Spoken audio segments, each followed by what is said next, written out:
One of the most common questions that I get asked when I talk with people about facilitator cards is, which are your favorite? And it's a question I don't usually answer because facilitator cards are about not using the same processes over and over and over again.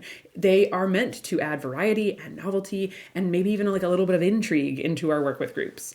But I have decided that sharing my favorites might introduce some people to new ideas and processes. So in this video, I'm going to share 5 of my favorite facilitator cards for different scenarios. So my first scenario is the beginning of a workshop or a session, my go-to opener. This is a way that I have started so many sessions, whether it is a workshop or a meeting or a gathering, and that is to do a minute paper into a pair share. It is so simple, but here is why I love it. I can ask any question to the group, right? So if I'm doing a facilitator training, that question might sound like, what do you think of when you think of the word facilitator? And then I'll have everybody write their thoughts for 1 minute. Then I'll put them in pairs and have them swap what came up in their minute papers for 2 or 3 minutes. This guarantees that within the first moments of a workshop that everyone has participated, both in writing and they have said something out loud to another person. It sets us up for a ton of participation without anybody being asked to share in front of the whole group, which can be really intimidating. Side note, minute papers might be one of my favorite cards in the entire deck because you would be shocked at how incredibly transformative it can be to give everyone just 1 minute to collect their thoughts before asking them to share. Total game changer. Okay, let's talk about when I am running a brainstorm. What is one of my favorite brainstorming cards? I love using opposite thinking to run brainstorms. Opposite thinking sounds like me asking a question like, let's say you wanted to run a terrible meeting. How would you do it? When you flip the question that people are used to answering and you ask the opposite, what I find is that participants have more fun, they are more honest and forthright, and it still sets us up to have a really compelling conversation about the positive aspect of it in the end. So in this case, having a conversation about what would make a really good meeting is very easy to have once we've listed out the terrible characteristics. It is particularly helpful and compelling when you are talking about topics with a group that they have talked about over and over again. It's so much more fun to do it in the opposite way. A card that I don't see other people use that is just absolutely one of my favorite cards is frequently asked questions. So the way this works is you write a numbered list of 6 to 8 questions that you think the group might have.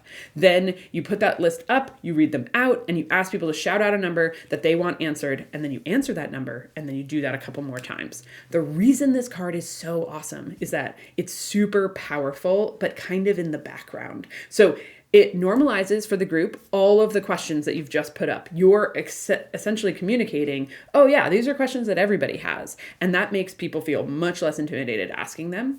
You are not asking them to say the words of the question out of their own mouth.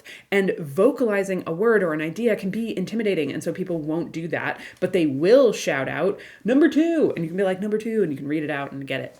And then you also get to control which questions you're willing to answer, which can be really awesome if you're somebody who gets nervous come Q&A time or in a particular, environment. You can just totally control and practice ahead of time what questions you are willing to get into. All right. A go-to card for me, one of my favorites, allows me to do something that I heard a lot in facilitation, which is read the room. When I started facilitating, people would always be like, you need to read the room. And I'd be like, okay, what does that mean? And I know now, 15 years into facilitation, that learning to pick up on the subtle changes in mood or irritations or anxiety, super helpful, very important for a facilitator. But there's also ways to get reads on your group easily and reliably, which is to just ask them where they're at. And this is my favorite card for doing that, or one of my favorite cards for doing that, which is finger voting. So let's say I have have a team and a new policy was just announced in our all hands meeting, and I want to get a read on like, where's my team at on this policy? I might just do a quick finger vote. So on a scale of 1 to 5, 1 being I super dislike this new policy and I'm quite angry, to 5, I think this is a great change and I would love to see it implemented. Where are you at? And then everybody can just like hold up their hand of like 1 or like 3, whatever. And I can get a quick read on where people are without taking a ton of time. I can even invite certain people to share. If I'm like, I really want to hear both why people hate it and why people love it, I can say, all right, any number 1 or number 2s want to share, any number 4 or 5s share, and it gets a ton of information into the room. And I don't have to intuit any of it. I can just ask them directly. So good. Okay, last favorite for this video. This is my go-to closer, my go-to wrap-up activity, and that is thinking and feeling. And it sounds really simple. It is typically, the way I ask it is I'll say, I would love to hear just like one thing you're thinking and one thing you're feeling as we close out today's workshop, meeting, discussion. It's fast, it's effective, it gets everybody sharing, and because it like creates a container of just one thing you're thinking, one thing you're feeling, it never takes too long, and it doesn't allow people to like get into like really big emotional shares or really big thoughts, because it kind of asks you to limit it to just 1 or 2 sentences. So super powerful, one of my favorites, always can use it in any wrap-up environment.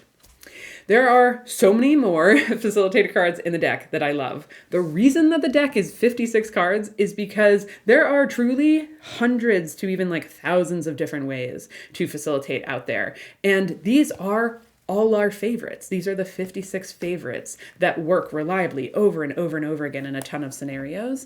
And so it's already pre-filtered to be things that work in tons of different environments and that I can genuinely say like I love using in a ton of different moments. So what are you going to do now? Are you going to try any of my favorites? What are your favorites? Do you have any favorite techniques that didn't make it into the deck? I'd love to hear that. I'd love to learn from you. That is one of my favorite things as a facilitator, is always getting to learn from people. So please leave a comment below. Otherwise, until next time, everyone, happy facilitating.